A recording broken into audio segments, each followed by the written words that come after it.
Okay, we'll go ahead and get started. So I just want to welcome everyone to the third webinar in the summer 2021 webinar series. Today's webinar will be a deep dive into critical elements 2.1 and 3.1. Next slide, please. My name is Kathleen Banks, and I work on the assessment team at the U.S. Department of Education with Don Peasley and Gretchen Guffey. Our expert panel today includes Melissa Golson, research scientist at Educational Testing Service, or ETS, Arthur Thacker, principal scientist at Human Resources Research Organization, or HUMRO, and Phoebe Winter, independent consultant in large-scale assessment. So you all should have received an email a few minutes ago of the slide deck for today's webinar, so you can follow along. If you have any questions as we present, please write your questions in the chat box, but we will allow time during the webinar for questions. In terms of the agenda, today's agenda for today's webinar is divided into three parts. So the first part will be a deep dive into critical element 2.1, test design and development, and that'll be presented by the assessment team. We'll talk about the key details to pay attention to in critical element 2.1 and additional evidence that the department often requests for critical element 2.1. The second part is a deep dive into critical element 3.1, overall validity, including validity based on content. And we will repeat steps 1 and 2 above for critical element 3.1. And then for part 3, the expert panelists will discuss the overlap between critical elements 2.1 and 3.1. They'll talk about their experience preparing evidence for submission and also their experience reviewing evidence as a peer reviewer. And Don has a reminder for you.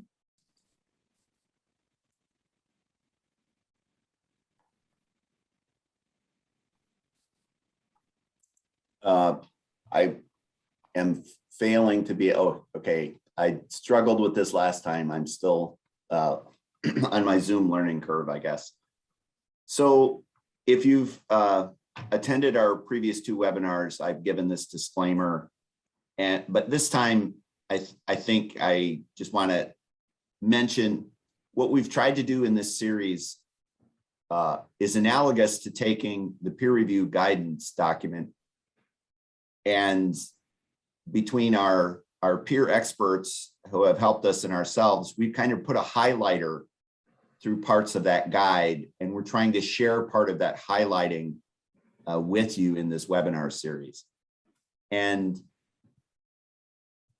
I just want to emphasize that all of the material and the guidance is germane to the assessment peer review, and all of the critical elements are equally important, even though we're focusing on just a few of them in the last webinar and in today's. So we just want you to be aware of that, you know, again, so I promise I won't do this on the 4th webinar. If you come, I promise I won't do this disclaimer, but I felt it was important to do at least one last time. So thanks, Kathleen. I'll stop talking now. Thank you, Don. Next slide, please. Okay, so part 1, deep dive into critical element 2.1. So the information for this critical element comes from the document, A State's Guide to the U.S. Department of Education's Assessment Peer Review Process. And so you can see a screenshot of the front cover of the guide. It's shown on this slide, along with a link to the document. And recall that there are 7 sections in the guide. Critical element 2.1 is part of section 2, Assessment Systems Operations, and is discussed on pages 36 through 38 in the guide. There are 3 pieces of advice that we want to give you when preparing state evidence for submission. And this is the same advice that we gave to you during webinar 2. So understand the meaning of each requirement. This includes making sure that you are clear on the key details of each requirement, and I'll be highlighting those for critical elements 2.1 and 3.1. Locate relevant evidence that demonstrates the requirements. You can ensure that your state only submits relevant evidence by making sure that you understand the meaning of the requirements. Assemble evidence that on the whole addresses all of the requirements. Try to submit evidence that satisfies multiple requirements for a given critical element. For example, the technical manual and test blueprints, they can address multiple requirements for critical elements 2.1 and 3.1. And really, those are the two documents that I'll be focusing on today. Next slide, please. So I have to be honest up front to say I struggled to try to come up with a way to show you the requirements for critical elements 2.1 and 3.1 that did not require a lot of slides. And so I was able to create a table for critical element 2.1 on this slide that we're looking at here, and then another one for 3.1. So this is slide 5, and we have a table on 2.1, test design and development. So you can see here that I have two columns. The first column lists requirements for academic content assessments, and the second column lists requirements for ELP assessments. So when you think about critical element 2.1, I want you to think about tests, blueprints, and standards. For academic assessments, test blueprints, and academic content standards. For ELP assessments, test blueprints, and ELP standards. So try to make sure you can commit that to memory. This is all about the test blueprints and the standards. So to begin, the state's test design and test development process aligns the assessments to the depth and breadth of the state's academic content standards. That's on the left side, or the ELP standards, that's on the right side. And to begin this process, you will begin with statements. So you want statements of the purposes of the assessments, both academic and ELP, even if we're talking about alternate academic or alternate ELP. You need a clear description of the purposes of the assessments, the intended interpretations. How should we interpret the results that we get? And the uses of the results. What are the results used for? So these statements, they're often found in your technical manual, in your test administration manuals, maybe in your state code documents, or even the language that comes from the assessment contract. So you need to ensure that these statements explicitly describe the purpose, because we don't want the reader to have to infer the whole reason for the assessment. And we have provided feedback to states before saying we need explicit descriptions of the purpose, the intended interpretations, and the uses of the results, because the peer reviewers had to infer those things. So we need that to be explicit. So we have our statements. And these are going to come obviously from your standards, right? So you have your statements down. And now you're in the process of trying to build the assessment. So now we can take a look at our test blueprints. So these test blueprints, they may be in a document all by themselves, and I have seen that before. They may also be included in the technical manual. So I'm trying to give you some idea of where to go to get this evidence when you prepare your submission. They may be by themselves, they may be in a technical manual. We need to ensure that the test blueprints measure the depth and breadth of the state's academic content standards, if you're talking about academic assessments, or ELP standards, if you're talking about ELP assessments. But we need that depth and breadth in terms of, if you're talking about academic assessments, the balance of content, like the knowledge, cognitive process, cognitive complexity. You don't have to remember to write these things down because I stay very close to the guide. So the words that I am saying to you now are the exact words that you can find in the guide. So the test blueprints measure the depth and breadth of the state's academic content standards or state's ELP standards in terms of the balance of content, like knowledge, cognitive process, cognitive complexity, or linguistic process if we're talking about an ELP assessment. And for both assessments, they should support the intended interpretations and uses of the results. And we want to ensure that the test blueprints include detail like the number of items, the proportion of item types, response format, range of item difficulties. All of these things can be found in the examples of evidence column in the guide. And so I see that it looks like we're already getting questions. I saw one where someone wanted to know a little more detail about the depth and breadth. And it looked as if another person had a question about the cognitive complexity. So Kathleen, I'm wondering, not to put our panelists on the spot, but I'm going to put them on the spot. When we go to their section, I would want to address that, you know, as a group. And okay, there are two questions that I think are pretty germane to, I think, the way some of the information they're going to share. So we'll hold that. Okay. Questions, I think, until that time. Right, and feel free to put your questions in the chat box, and then, right, when we get to the part for the experts to talk about the connection between 2.1 and 3.1, they can easily take a look at what's in the chat box and they can embed that in their discussion. So what I'm trying to do is, like I said, just stay close to the guide and really just kind of point out some key words. And so it looks like things are already jumping out at people, and we're going to let the experts talk about that. But you can continue to put it in the chat box. So we talked about test blueprints. And we can also think about the technical manual.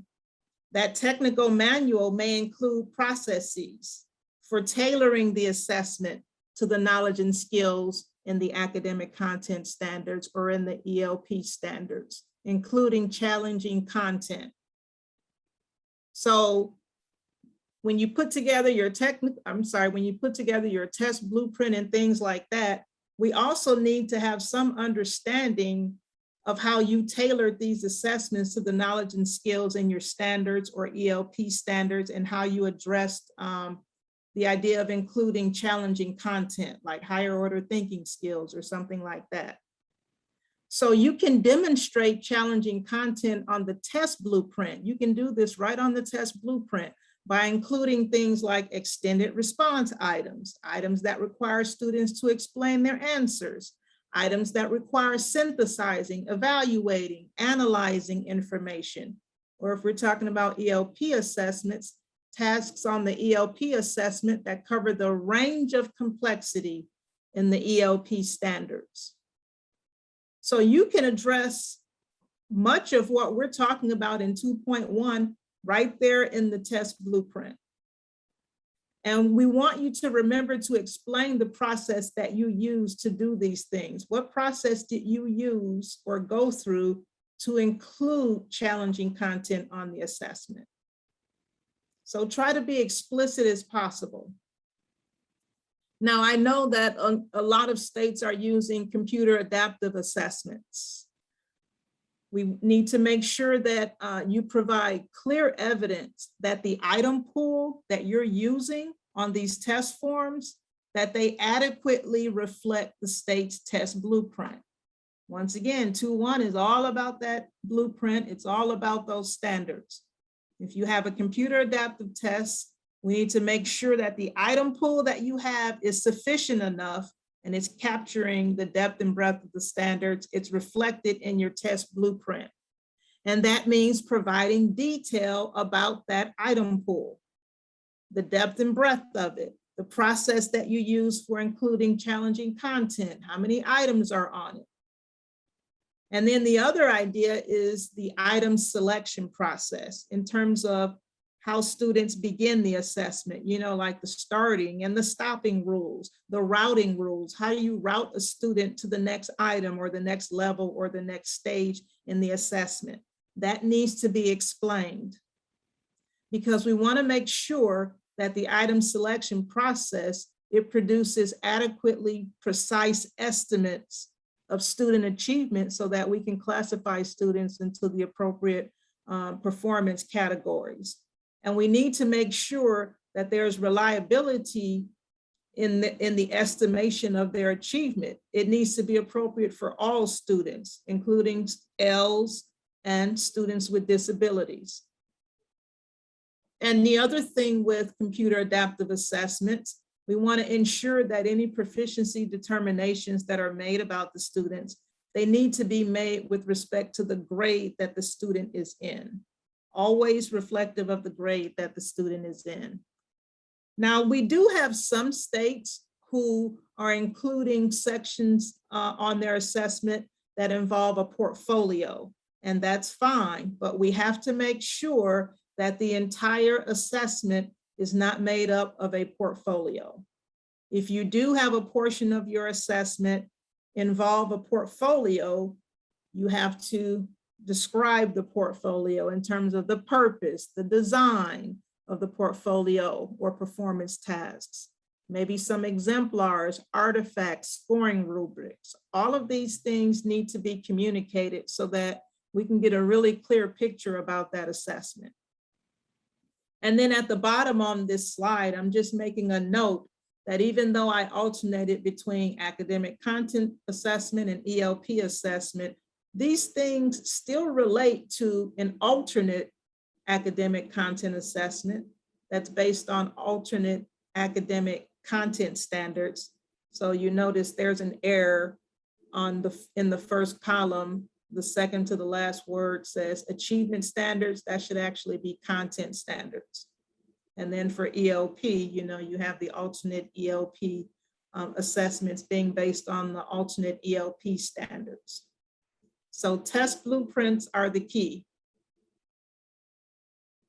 Okay, Don told me no, achievement standards is right. Okay. In my mind, I was thinking of the word content standards. So why don't we go on to the next slide?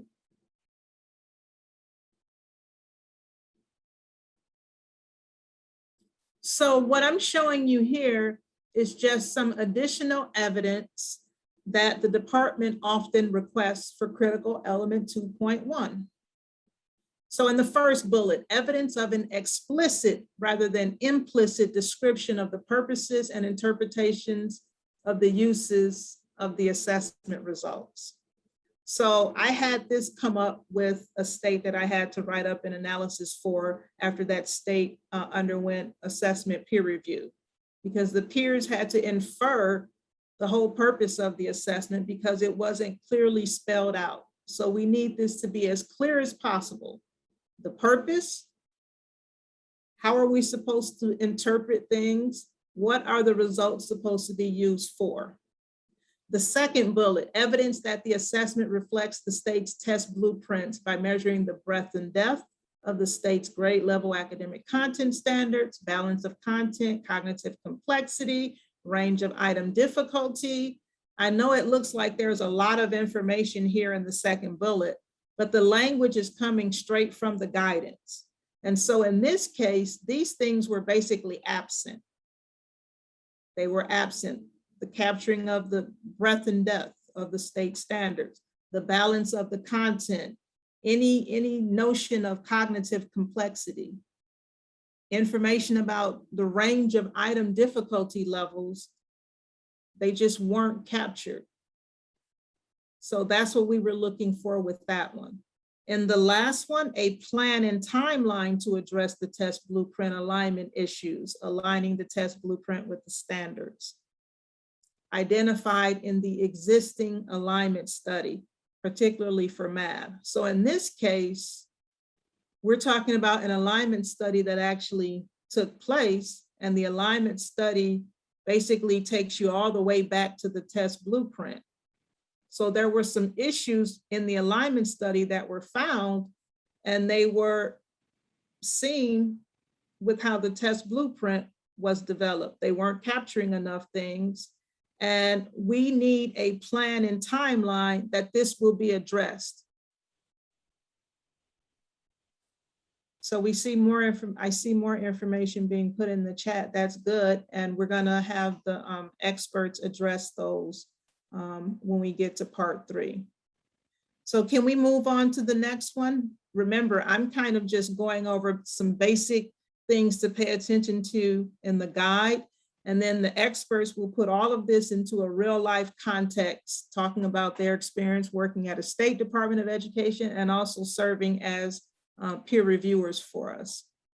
So part 2 talks about 3.1. Overall validity, including validity based on content. And you can find it on pages 47 through 49 in the guide. And it comes from section 3, technical quality validity. Can we go on to the next slide? And so I have another table here, and this is about critical element 3.1. And it includes the requirements for that critical element. So when we're talking about validity, we have to know that validity deals with the inferences that are made about individuals in terms of what they know and can do after we've seen their test performance. So it's all about the inferences. Can we trust the inferences that we make about these students in terms of what they know and can do based on their test performance? So once again, I have 2 columns, academic content assessment on the left, ELP assessment on the right. So with 2.1, I said, think about test, blueprints, and standards. And 3.1 with the alignment, think about your assessments and your standards. And it always goes back to the test blueprints from 2.1. So to begin, the state has documented adequate overall validity evidence for its assessments consistent with nationally recognized professional and technical testing standards. If you take a look at slide 20, you'll see that I put a screenshot of a book that you may be interested in purchasing if you don't already have it. So it's the Standards for Educational and Psychological Testing. And it was put out in 2014. It's the 2014 standards. In terms of this table, you'll notice that much of the language that you see for critical element 3.1 is similar to the language that we saw in critical element 2.1. So the state's validity evidence includes evidence that, let's just look at column 1 for a second, academic content assessment. The state's academic assessments measure the knowledge and skills specified in the state's academic content standards. Remember in 2.1, the test blueprint was to measure the depth and breadth of the state's academic content standards. So the language is very similar. If your test blueprint is doing those things, then you'll see adequate alignment. In terms of documentation of adequate alignment between the state's assessments and the academic content standards relevant to content, knowledge and process, balance of content, and cognitive complexity. We can go back and look at 2.1 if we wanted to, and recall that there was supposed to be a process to show the academic assessment is tailored to the knowledge and skills in the state's academic content standards, that there's appropriate inclusion of challenging content and higher order thinking skills.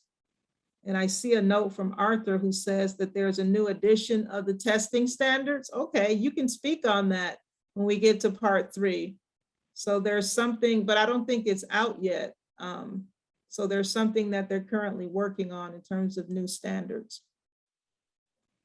In column 1, you'll see that there's documentation that the assessments address the depth and breadth of the content standards. Thinking about 2.1, the test blueprints are supposed to measure the depth and breadth of the state's content standards and support the intended interpretations and uses of the results. In terms of alternate assessments, these assessments are supposed to show adequate alignment to the state's academic content standards in terms of content match, breadth of content, and cognitive complexity for students with the most significant cognitive disabilities. So I was just focusing on the first column in this slide. It also applies to the second column when you're talking about ELP assessments. If you take a look at the language in the second column, you can tie it all the way back to the language that we saw in critical element 2.1. So 2.1 was about the test blueprints tying to the standards, and 3.1, we're talking about the assessments tying to the standards, and everything stems from that test blueprint. If you have a high quality test blueprint, then you should not have any trouble with critical element 3.1. Why don't we take a look at the next slide? So in terms of additional evidence that we've often requested, we usually request maybe 9 times out of 10 or something. We usually request evidence of adequate alignment based on test content. Specifically, that gaps in the test content as identified in the alignment study have been resolved. So it usually has to do with that depth and breadth notion that we talked about, that depth and breadth, that balance of content, that cognitive complexity, higher order thinking skills, linguistic processes, or what have you. There are gaps that are found in the alignment study, and they need to be addressed. And so we're asking for evidence that those things have been resolved. And the second bullet is similar to the first one, evidence that the test design aligns the assessments to the full depth and breadth of the academic content standards. So the assessment should capture the essence of the academic content standards, not just focus on a small subset of the standards, for example. And if you're weak on 2.1 in terms of that test blueprint, you're more than likely going to be weak on 3.1. 2.1 pretty much sets the foundation. Can we move on to the next slide, please? So this is part 3, and this is where the experts will come in because they're going to talk about that overlap between critical elements 2.1 and 3.1.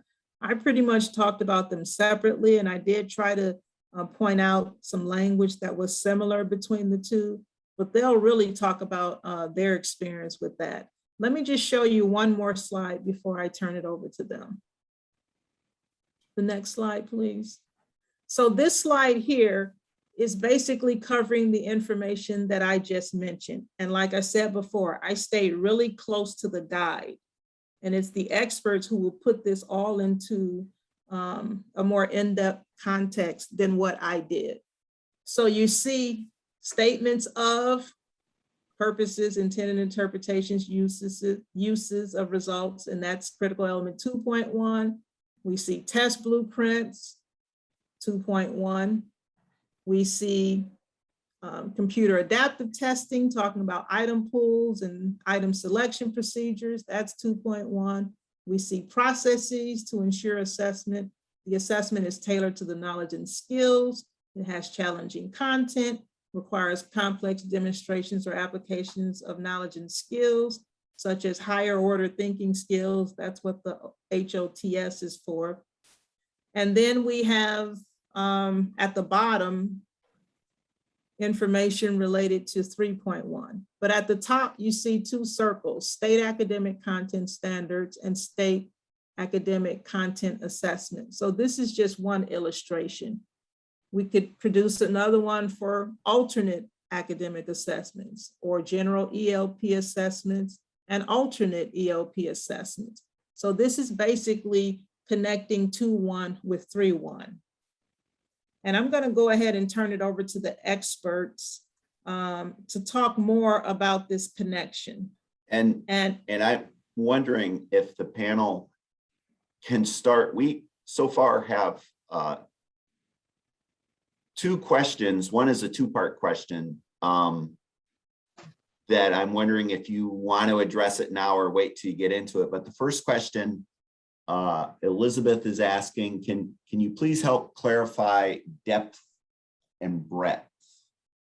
And the question is, the follow-up is that at the individual standard level, a cluster, a domain? So that's the first question. I wonder if you all want to speak to that briefly. The way I think about depth and breadth is that breadth is the degree to which you sample across the standards. And depending upon how your standards are structured, it might be at the standard level.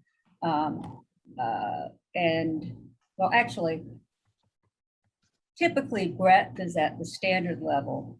Depth relates to cognitive complexity, and typically that's at a cluster level. Or at least that's in order to develop a good test, it has to be at less than the test level, but perhaps not at the standard level. And it might, cognitive complexity in my head is not one-to-one with the standards, but some standards address multiple levels of cognitive complexity. So you'll want to make sure, or clusters of standards do. So you might not want to attach cognitive complexity to any one standard, but you could attach it to a cluster of similar standards. Yep, I agree with all of that. And I'll jump in and add that whenever I think of sort of sampling the standards in terms of breadth and depth, I always sort of think in terms of the adequacy of representing the construct that I want to measure. So I want to measure this thing that I have defined out of the standards. It may be a cluster, it may be a domain, it may be, however you have subdivided your content standards up to generate scores and subscores and that kind of thing. So the level at which I always want folks to start thinking at is sort of that level at which you want to generate some sort of score or some piece of information. And that piece of information should represent a construct from the standards that I can clearly and confidently stand behind. This score indicates X, and it does a good job of indicating X. And that means that I have a sufficient sample of the content in the standards, and that the depth that's represented by the questions is also a sufficient sample of the full depth of the standards that I am sampling from. And that might mean, that can be defined in a wide variety of ways. I mean, the question about defining cognitive complexity, there's a bunch of definitions out there for cognitive complexity and a bunch of different scales. And I don't want to endorse any particular one or beat up on any particular one, but I think they're all, they all have purpose and they can all be used, sort of for this purpose. But really it's about, sort of verifying that what you're measuring is what you intend to measure in sufficient detail and with sufficient fidelity that you can stand behind the score. And all I would add is that when you're examining your standards to make those determinations, you really want to think about the structure of the standards and what is rational. If you know the standards are going to have multidimensional complexity, then we expect that would probably really influence your test design and your validation procedures that you go through to see if it really is multidimensional or not. So I think that if you look at it, you really want to have this kind of linkage of or alignment of the standards as you're designing what should go on your blueprint. And that also helps inform the structure early on. And that really helps through all phases of not just the design, but the development and the validity work that you need to do. And cognitive complexity, as Art said, there are a bunch of models out there, and most of them rely somewhat on Bloom or the Bloom and Anderson expansion of it, or they start there. But I think of it as it's obviously a continuum, and you think of things like concrete to abstract. The more abstract it is, the more likely it is to be complex. The number of ways there may be to complete the procedure that you're asking, the familiarity of the context in which the item or task is set, number of steps, the degree of guidance you give students in terms of what it is they have to do. So for example, you say, write an essay about blah, blah, blah. The essay should have a beginning, middle, and end, da, da, da, da, da, is different. That's kind of it's less guidance than write 3 sentences about, about the peer review process kind of thing. So, and then of course the one that's used so much by in educational assessment is the continuum between from recalling to synthesizing information. So it all relates to the interaction between the task features and the standard itself.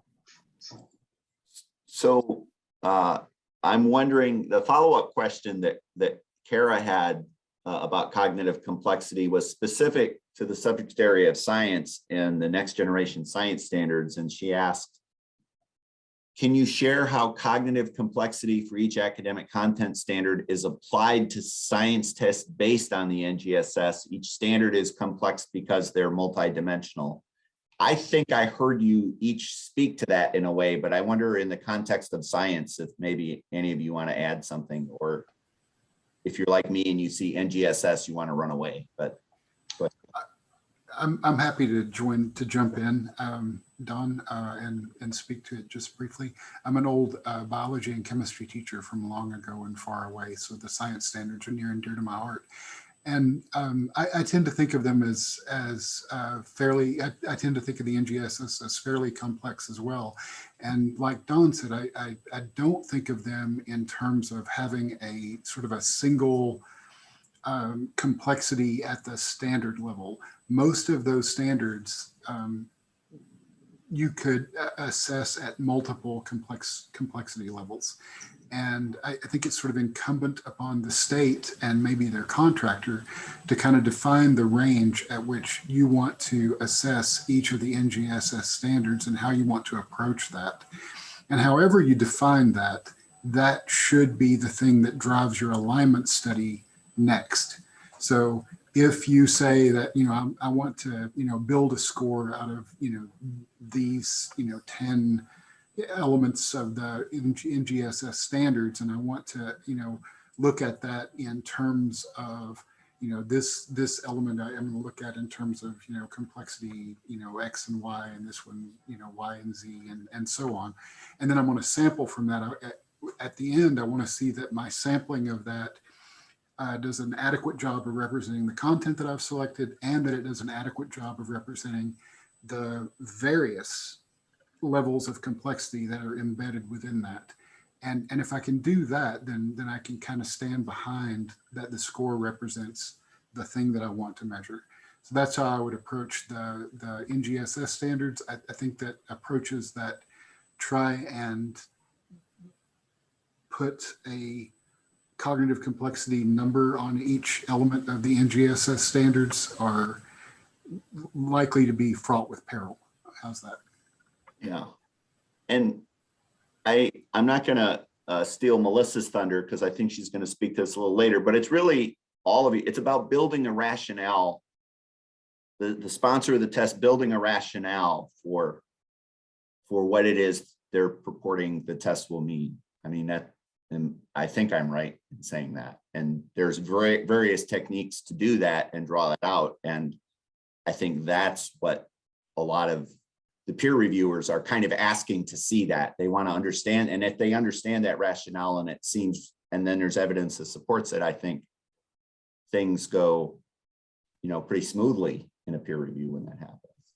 And I also want to add that we really are still learning how to apply these concepts to the science standards. It's there are different ways to do it, but I don't think we've perfected anything yet. I haven't seen anything perfect yet, although Art, maybe you've already done that. I don't know.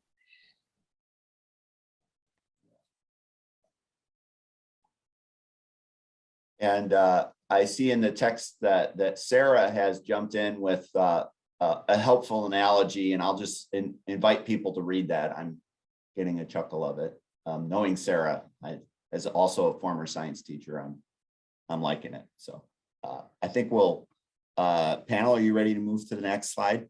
You like me? Okay.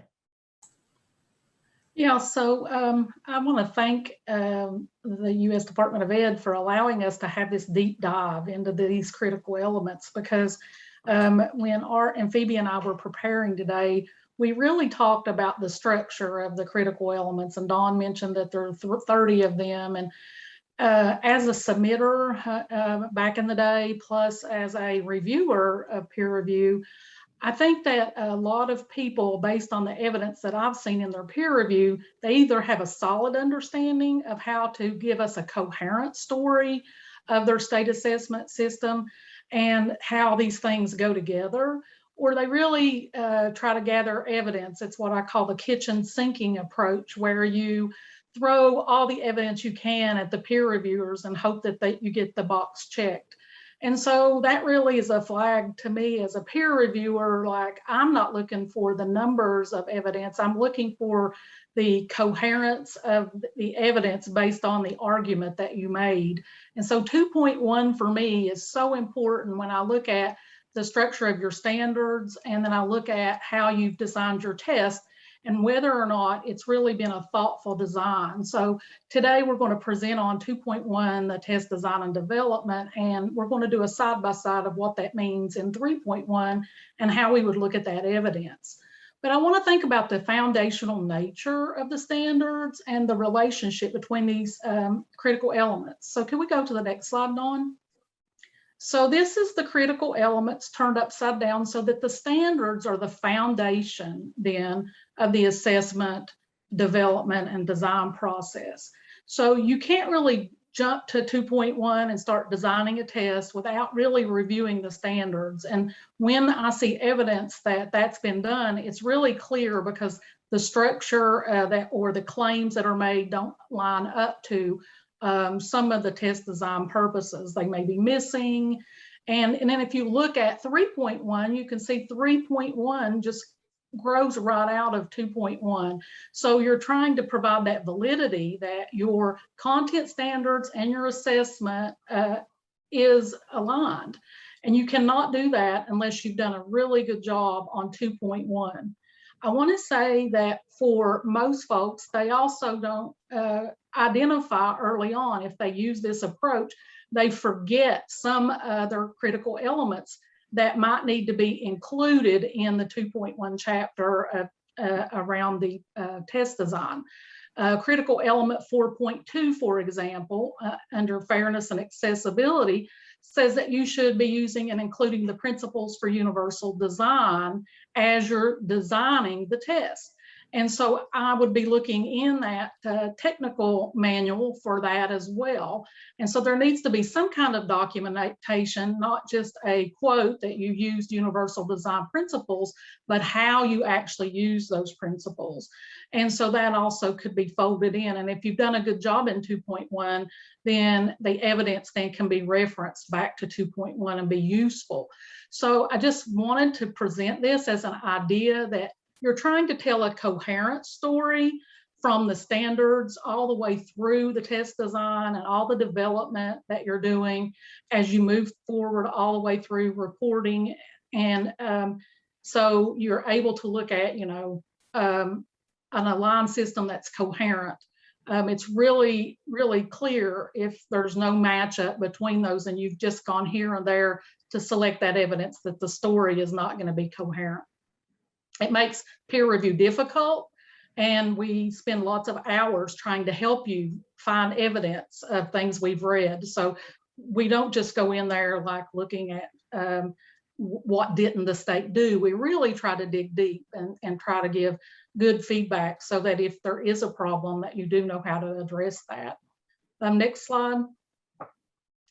So I'm going to talk about the very first bullet under test design, which is the statement of the purposes of the assessments and the intended interpretations and the uses of the results. And so what I usually see as evidence for these is the technical report, and a well-written chapter around test design can make a huge difference about whether or not, you know, the peer reviewers can see how you designed your assessment system, what the claims are that you're making, and then how you're actually going to validate that.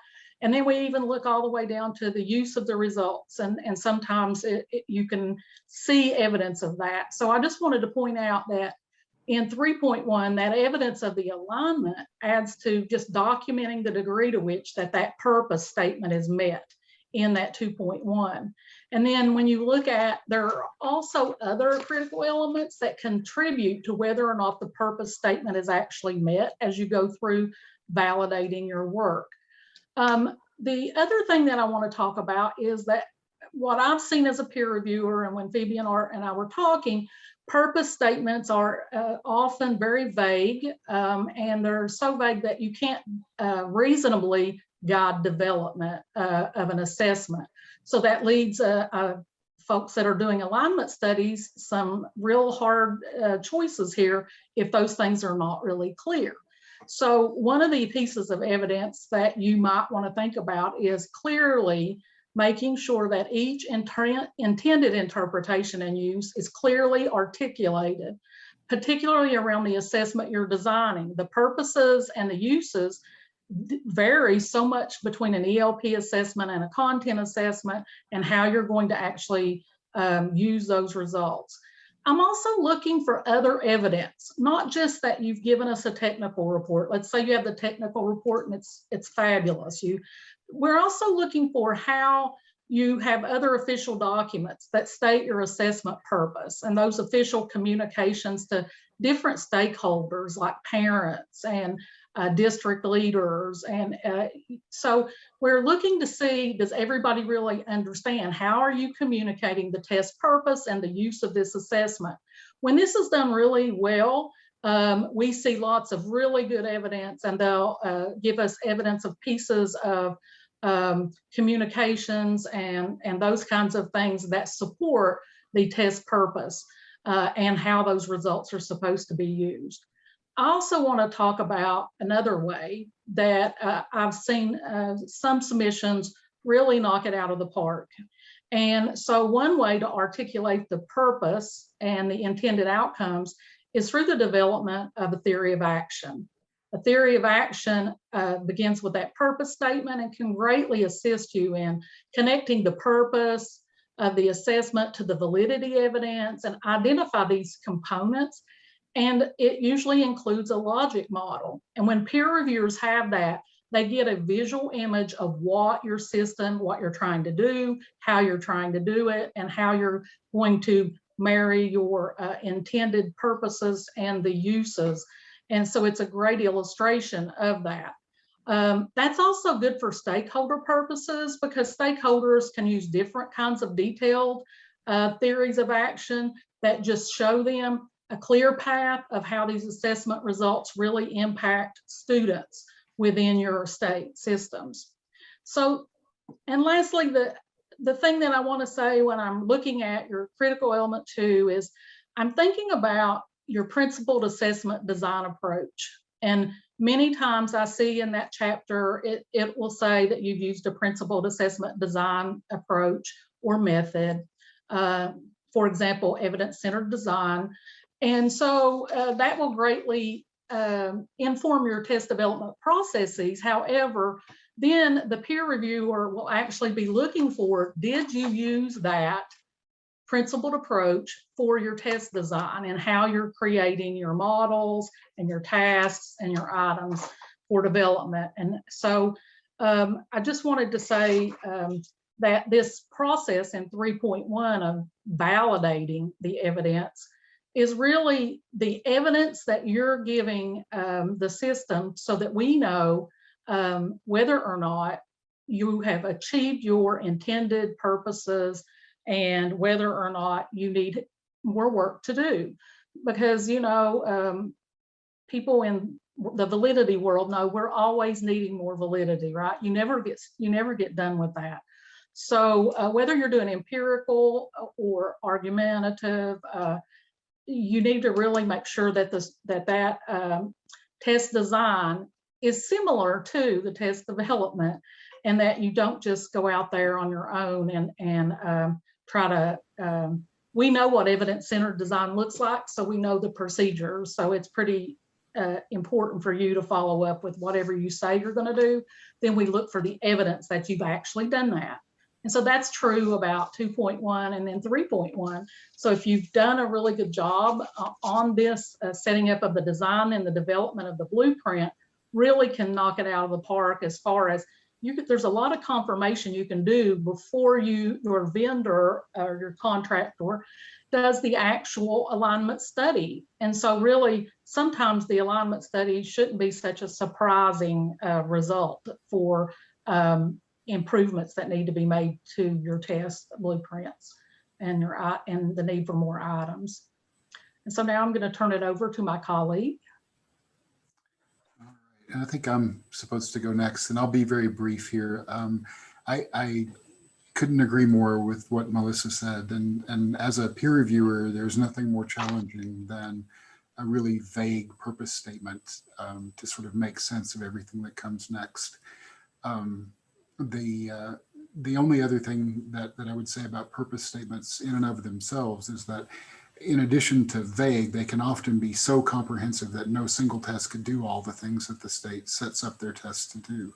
And that creates challenges too, because then you struggle with your validity evidence because you've set these, you know, sort of crazy expectations and you can't meet all of them.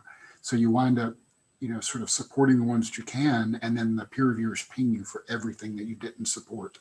And that creates another sort of challenge at the state. So be very clear about what you're supporting and what you're not, and just sort of make that very, very explicit. And in terms of making things very explicit, I always love to tell people that the way that you should think about making things very explicit is think about what you would expect educators at the classroom level, the school level, and the district level to do with the data that they get from your assessment system. And all of the things that they're going to do with that data, all of the interpretations and uses that they're going to make of that data, think about how they would do that. Think about the data elements that go into the decisions that they're going to make, and sort of identify those data elements and link them back to your purpose statement. And that way you can show very clearly from the very beginning of your test to the very end of your test that everything works in conjunction and everything is congruent. So I am creating these data elements because I want to do this with those data elements. And if I don't say that there's something in the data elements that is supported, you know, from my testing system, that might mean that you know, if districts want to do those things, they may have to collect additional data or different data to do those additional things. But be very clear and be very sort of reasonable in the purpose statement whenever you set up your expectations. And I'll turn it over to Phoebe to bring us home. You guys really did a great job. I don't have anything to add to that, but I did want to harken back to Melissa's kitchen sink statement. One thing, throwing everything at the peer review, and this is just a tip that would help a lot, and that is when you provide evidence, even within, you know, a critical element, say what it is evidence of. Because often if you don't do that, often the kitchen sink approach has peer reviewers going, well, what does this have to do with CE 2.2, for example, or something like that. But other than that, I think, purpose and intended uses is the foundation, as both Melissa and Art have talked about.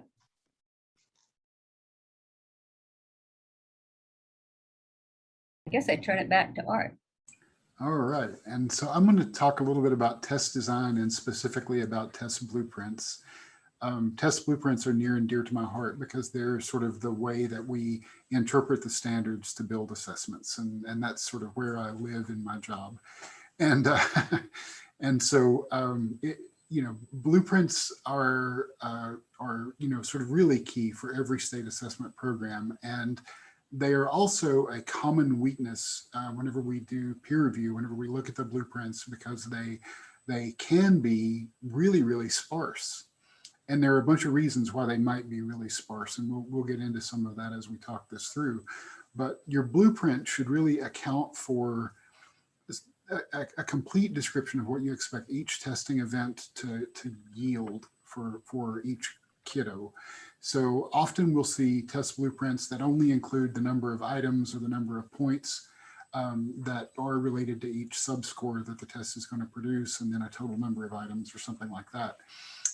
I'll start by saying if you have multi-point items, you really need to have both number of items and number of points in your test blueprint because they're both important for different reasons, but include both. But your test blueprint should also probably include some more information about the other things that you want to make sure that you address from your state standards. And those things could be things like, item difficulty, what sort of range of item difficulty do you want? What sort of dispersal of item difficulty could have to do with complexity, and we talked about that a little bit earlier. Could have to do with item types or that kind of stuff. So if you have complex item types that you think get at sort of a very specific part of your standards, then you want to make sure that those complex items are included everywhere that you want to say that the score represents that complex kind of thinking that you expect kids to do. So all those things need to be included in your blueprint, but it does make a blueprint a fairly complex document, and your blueprint should probably be fairly complex. It shouldn't be test specifications, but it should be fairly complex. And if you do have a lack of specificity in your blueprint, it makes it really difficult to show how the test is designed to align with the standards in terms of depth and breadth. And a good example is we often see blueprints that might show the proportion or number of items at a strand or domain level. So let's say you have algebra and number and operations, and you have some number of points for each one of those. And then for the overall test, you say that we have a complexity distribution that looks like this. But we don't specify the complexity distribution for algebraic thinking or number and operations. So, maybe we, load up on really complex things in algebraic thinking, and we have pretty simplistic things in number and operations. And we wind up with sort of unsupportable subscores in terms of their link back to the depth that's described in your standards. And that could be a challenge. You could be perfectly okay, but if your blueprint doesn't define that, the peer reviewers can't know that you're perfectly okay. And so the better that you can define the way that your test is intended to function in your blueprint, the better. Also, peer reviewers love to see clear links between the blueprint and the score report. And those are rare. And they shouldn't be. And they should be really, really clear, because the blueprint is the thing that you have that best supports your score report. So sort of making it very explicit how each element of the score report is driven by the blueprint will go a long way towards showing your peer reviewers that you have a coherent system and that you're measuring the things that you want. And it also helps you to make sure that your test forms are comparable across multiple forms and across years and all of that sort of stuff. As long as you have a consistent blueprint, all of that stuff, works pretty well. The less specificity you have in the blueprint, the less sure you can be that you have that good comparability across all of those sort of elements of your test.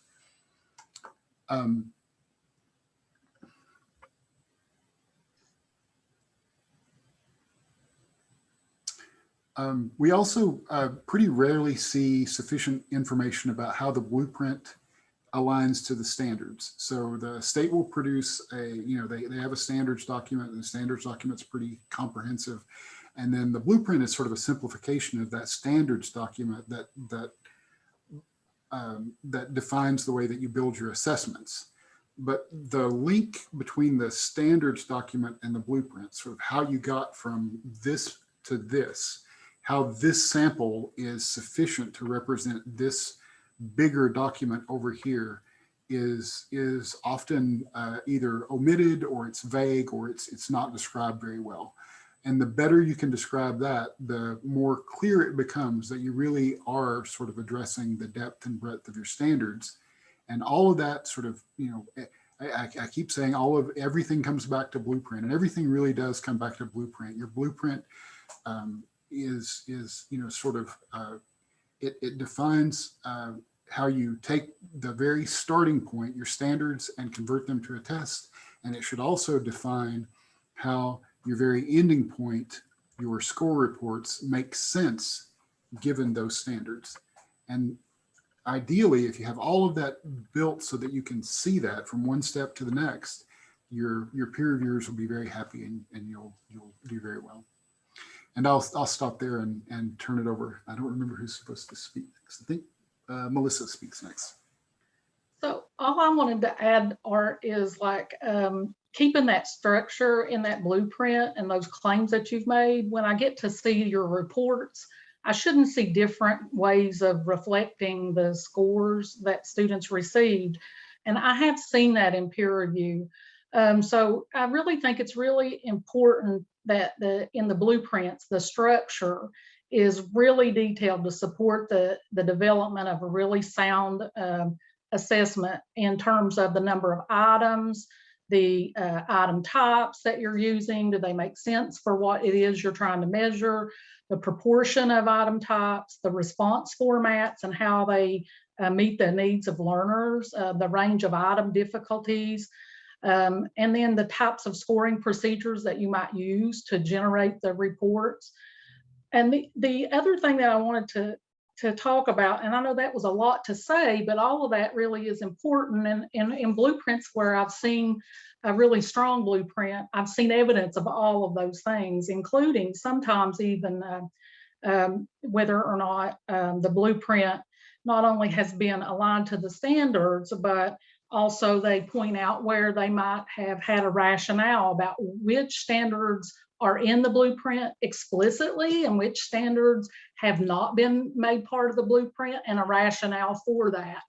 And so that rationale is really helpful in knowing the depth and the breadth of the content standards, because then you know for sure, how did these land on the blueprint? What was the rationale behind it? Because later on, that becomes really important about what you're reporting on, and maybe you've missed something that was really critical. And so that stage of making sure that you're really sure about what you're including is very important. And then that documentation about how these blueprints really will support the interpretation and uses of the results are really important as we actually try to do our validation work. So if you've set your blueprint up in a certain way, then that's going to inform all of the validity work that comes forth from that. And so the last thing I want to say, in states that are in consortiums and have adopted tests, and if they have a test that is not aligned to their system and they have augmented their standards, and so their standards have been either added to or taken away, there really needs to be some articulation of that, as well as whether or not that impacted the blueprint at all. And when you're really clear about that, then it's easier as a peer reviewer to know, yes, they did address that, and this was only 2 standards, and here is why the argument that they're trying to make. And then I don't think we think anybody's going to be having the perfect blueprint, but I do think that that coherence from the blueprint to the report is very critical. And so when you don't see that, that's very troubling, because then you don't know how useful the assessment really is, and whether or not it's really obtaining the purpose that it was intended to be designed for. Phoebe? Okay, y'all covered a lot. Yeah, I just wanted to add a couple of things. And one is related to what Melissa said about principled assessment design. That's an iterative process, and your blueprint although it starts and drives everything, as you're doing item development or as you're doing test development, you might go back and forth and adjust what your blueprint can often be very ambitious, or it might be too limited to guide what you're doing. One of the things that a lot of states are doing now is sampling across time. They used to do that before, but they seem to be doing it more now.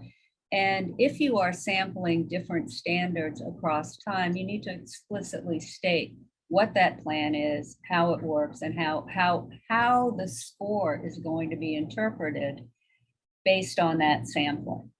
And I know another one is that states may keep their blueprints secure because they do get into a lot of detail in them if they're good blueprints.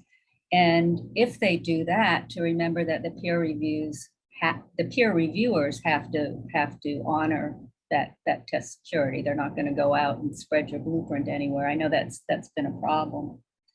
And then the last thing I want to talk about is alternate assessments, because what often happens in 2.1, you need to show, I think it's 2.1, let me make sure they're so related that I just put them all together. But for alternate assessments, you need to show that the standard you're assessing and the content you're assessing is related to grade level standards. And you need to provide a rationale for how if you use extended standards, how they were created, how they relate to the grade level standards, and a rationale for leaving out some of the information. This also helps a lot in making sure that some of our older ideas of how to assess students with significant cognitive disabilities don't creep into the test.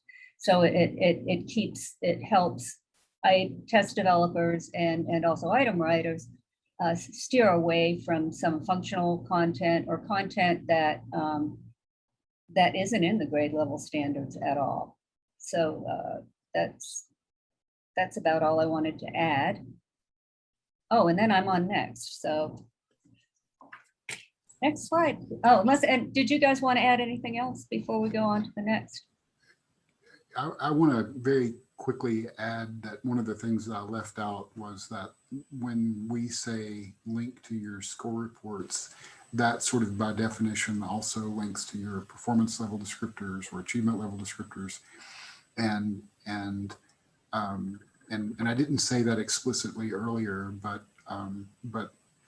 all of that sort of works in conjunction, and you know, your blueprint should support being able to report legitimately that students know and can do the things that are in your performance level descriptors that correspond to those numbers, and I think you'll get there if you are able to link from blueprint to report. Yep. I would like to say there are two pieces of evidence that I've seen. One would be a linkage study, Phoebe, that shows the actual ways that the alternate achievement standards really are grade level and go back to the content standards. And then the correspondence studies where the ELP or the ELD standards actually have what the relationship is to the grade level academic expectations and whether or not that work has been done. But those two kinds of studies really are helpful, I would think, when you get ready to submit evidence that you have a blueprint that's built on a solid foundation of your standards and how that was derived. So next slide, please. So I get the one with the most words in it. This part of 2.1 is all about the processes for test design and development, and how those processes lead to a test that covers the full range of the standards and includes complex demonstrations, assuming your standards do, and they have to because they have to be rigorous, and also procedures to ensure that the ELP assessment is tailored to the standards. And actually this principle applies to, you know, all three tests we're kind of talking about, the alternate, general and ELP. So the biggest thing is that if you can think about in 3.1, basically 2.1 says what processes I have in place. 3.1 gives you evidence that those processes work. And they, so 2.1, the processes feed directly into the quality of your alignment review results. Because if you have good processes set up, then as Art said, your alignment review will not be a surprise to you, or not much of one anyway. So the alignment review in 3.1 will point out places in your processes that you might have to clean up based on, you know, this didn't work. Nothing always works, and well, some people do. But sorry, I've gotten so old. I'm doing dad jokes. At any rate, it gives you an idea of how well your process for test development is working. And then when you put together test development and design and item development processes, you really have the full foundation for making sure that your test is aligned to the standards in the way you intend. So if you can tie in how your test design features are tied into the item development features, that will give you evidence for test quality and validity as well, give you some procedural evidence for that. And one thing important that Melissa emphasized is that principal assessment development can really help you in doing this. And thinking about universal design and accessibility in the design and development of the test before one item is even thought of, in the development of the blueprint. Actually, in the development of standards would be a nice thing, but we don't deal with that in peer review.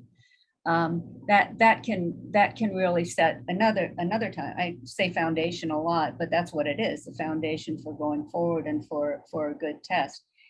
Specifically, if you've done a good job with your test design and development, and you use principled assessment development, you'll be able to frame how different levels of cognitive complexity and linguistic complexity are related to your standards appropriately. Another way to do this, or as part of the principled test design process in my head anyway, is to think about how item types and response features relate to different aspects of your standards and the different knowledge, skills, and understandings you have in there. But this also goes two ways. When we first started doing test development for computer delivered tests, or now device delivered tests, we got a little carried away and would sometimes, you know, kind of get into the item type without thinking about whether the item type was unnecessarily complex for the skill we were trying to measure, and whether we could just, you know, use an old-fashioned multiple choice item. So, but I think what we can do now that we've gone further, is that we can start with, and again, this is another principle of assessment design principle, is we can start with looking at the standards and thinking about how would we know what the student knows and can do based on that standards. Start there and then say, how do the tools I have for assessment, how will they work in helping me to elicit that knowledge and skills? I think too often we start with our limitations in mind. You know, well, we can only do this, we can only do that. And I also think that if you bring in educators with on the ground experience with the kiddos you're trying to assess in the test design process, not just for item review or item development, but have them start thinking with you. The more you can think about this up front in test design, the more likely you are to have a test that you really can rely on the results of. And this is, I think, especially important for any test, but in state departments of education and testing companies, there's probably lots of content expertise and experience with general ed students, but probably less understanding of students with significant cognitive disabilities, students with disabilities that aren't considered the most significant, and students who are English learners. So it's important to bring people like that in up front if you can. That's not how we've done blueprint design before or test design. It's usually been a very top-down thing. This will also definitely help you understand better about the complexity that's involved in meeting the standards and how you can translate that level of complexity into items and tasks in item types and response formats. Then another thing, just 3.1, of course, includes alignment. That's the big thing. And one of the issues that I've found in alignment studies is ensuring that the alignment study is an independent one. Often, this means that people who were involved in test design and development, item development, and this would include the people running the study and the people reviewing the items, those people should not be involved. So you might, for example, have a teacher who's helped a lot in item development and you really, really love working with that teacher. So you want that teacher to be on the panel, but that teacher is not independent of the item development and item design process. And this is just to ensure that that the results are credible. If you have, the other thing about independence that I think gets missed a little bit is if you have an alignment study that asks the teachers or the reviewers to confirm what standards are assessed or confirm the depth of knowledge, what you're doing is you're asking them to confirm what the item development people did. So it's not independent of actual item development or test development. And there's also, I mean, we all know about confirmation bias. It's much easier to, it's also, I mean, we're human. It's much easier to say yes than go, maybe not. I'm going to flip through these 20 pages of documents to find the one it does. So we just don't give that option. But for it to be truly independent, that the reviewers should be telling you what standards are being assessed and telling you what complexity is being assessed. I think those are my major comments on the test design and how it relates to 3.1. So I will turn it over to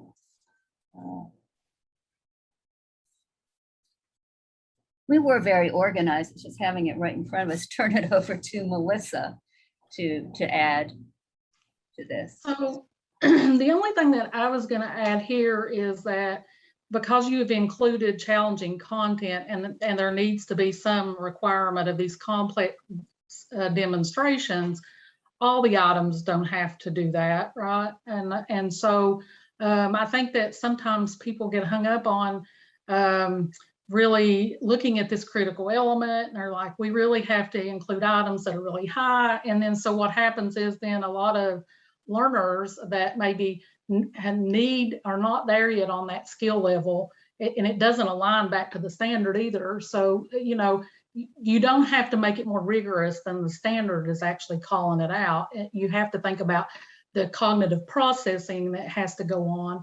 And then when you're thinking about English language proficiency, you know, I've talked to Allison Bailey and you know, one of the things that I think is that linguistic complexity needs to be very well defined up front about how are you really capturing linguistic complexity in your design, because I do think that there's a lot of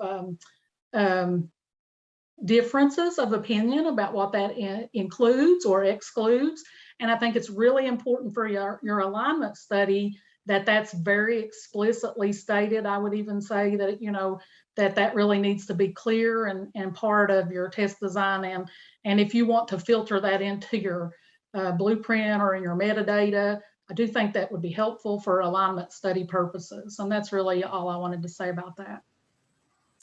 Yeah, and I'll very quickly add that the only thing that I would add to what what Phoebe and Melissa have already said, is that if you conduct an alignment study and the alignment study does find weaknesses, and whenever you submit your peer review evidence, don't just submit the alignment study, submit like a one-page bulleted list of how you're going to address those weaknesses.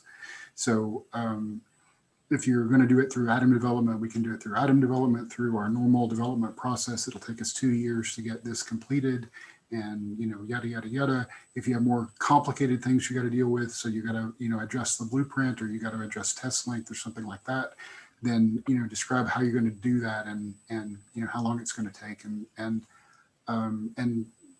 yeah, I think a lot of times the peers will ping a state for having an alignment study that shows that there's a problem, just because the state doesn't have a plan for how to deal with that problem. And so have a plan to deal with that problem. It doesn't have to be a big thing. And we're short on time, so I'm going to jump straight into the next thing. And the next thing, so next slide would be on computer adaptive assessments. And I'm not going to spend a lot of time on computer adaptive assessments, but I did want to say that whenever you build a computer adaptive assessment, the devil really is in the details. And we've talked a lot about test blueprints. And in this case, when we say the details is the adaptive algorithm. And an algorithm, I love that word, and testing companies love that word, but it's just a set of rules. So, so the set of rules that you use to pick items to generate a testing event is dictated by your blueprint. And the more complicated your blueprint is, the more items you need in your pool to always meet that blueprint in the way that the set of rules is set up. And for that reason, a lot of states wind up with a really simplistic blueprint, because they don't have enough items in their item pool to support a more complicated blueprint. And then the vendor might say that's okay, because we get this really tight estimate of ability, but it's really not okay, because you may get a really reliable estimate, but of a thing that you're not sure about what you're measuring. And that's a challenge. So the rules for your blueprint should stay. Your blueprint should thoroughly describe a testing event, and then your algorithm maybe needs to be adjusted if you don't have enough items in your pool.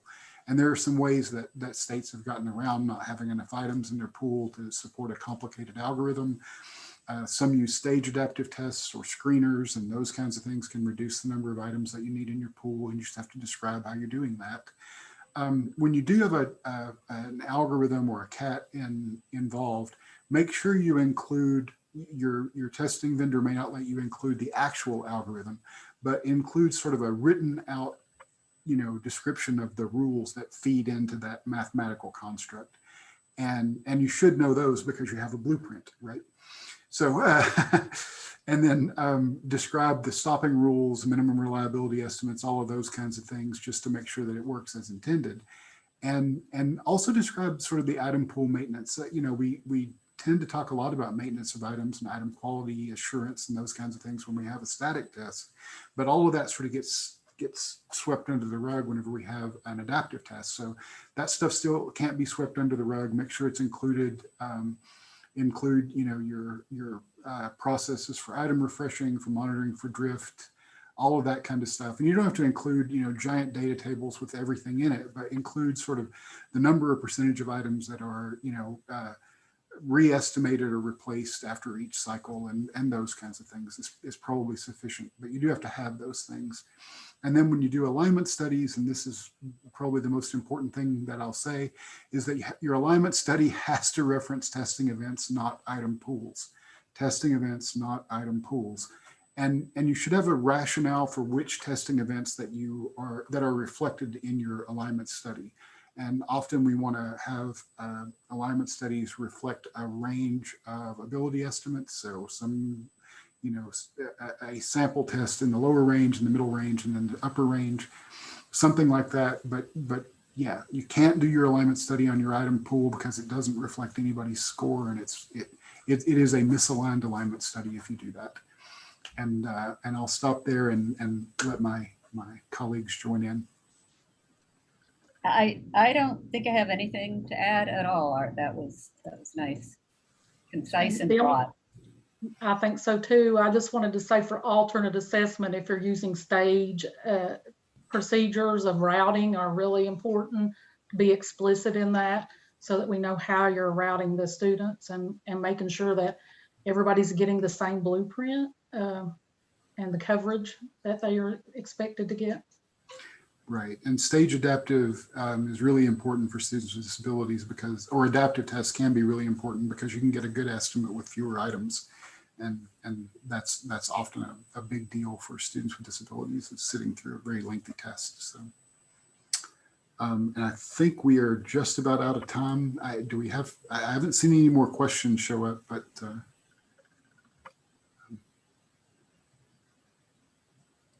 I was just gonna say, if anyone has a question, you can still put it in the chat because we are gonna save the chat notes, and we can always reach out to the experts, or the department staff could respond to your questions too. So still feel free to put your questions in the chat and we can make sure to follow up with you. So we do want to point out that our last webinar, debrief of the assessment peer review process, including tips and tricks for submitting evidence, is on Tuesday, August 24th, 2:30 to 4 p.m. Eastern Standard Time. And you see the registration link here. And remember, we gave an assignment, an optional assignment during webinar 2, where folks could take part in creating a mock submission index based on evidence that the assessment team provided. And so our experts for webinar 4 will actually have a conversation amongst themselves about the evidence, just so you guys can see what it's like when peers get together to discuss evidence in terms of whether or not it meets some or all of the requirements for a particular critical element. In this case, the illustration was just for critical element 5.4, monitoring test administrations for special populations. And then they'll be talking about tips and tricks for getting your evidence together and submit it to the department. And then the next slide, please. And so on this slide, you see resources. These are the same resources that we provided for the other webinars, with the addition of the 2014 standards for educational and psychological testing. So this may be a book that you may be interested in getting, because this is the book that that's used to build various kinds of measures, both educational and psychological measures. And the last slide, I believe, is just an end slide. So you see our emblem there on that slide. So I just want to thank all of you for attending webinar 3, deep dive into critical elements 2.1 and 3.1. Oh, Phoebe said the 2014 standards are now open source. What does that mean, Phoebe? It means you don't have to pay for them. You don't have to pay? How do you access it? Oh, gotcha. there's a link. Let me see if I can find it. Well, yeah. Okay, good. So yeah, that'll be great. Don, did you want to add anything, Don or Gretchen? Other than thank you, everyone. Yeah. And Yep. so the webinar is recorded and it will be made available on our standards and assessment webpage at the department in about, what, maybe a week or two, Don? Takes a little while. Yeah, probably within a week to 10 days. Right. And if you have questions about your state in terms of when it's your time to provide evidence, if you're unsure and you're new to a State Department of Education, just feel free to email us at the assessment team's email address. And we also have our email address at the beginning of the slide. And it looks like Arthur put the link for, or the URL for the testing standards. Thank you. No worries. Yeah. Yeah. Everybody should get those. Absolutely. Right. Good. So thank you all for joining, and we look forward to seeing you for webinar 4. Thank you. Thanks, folks.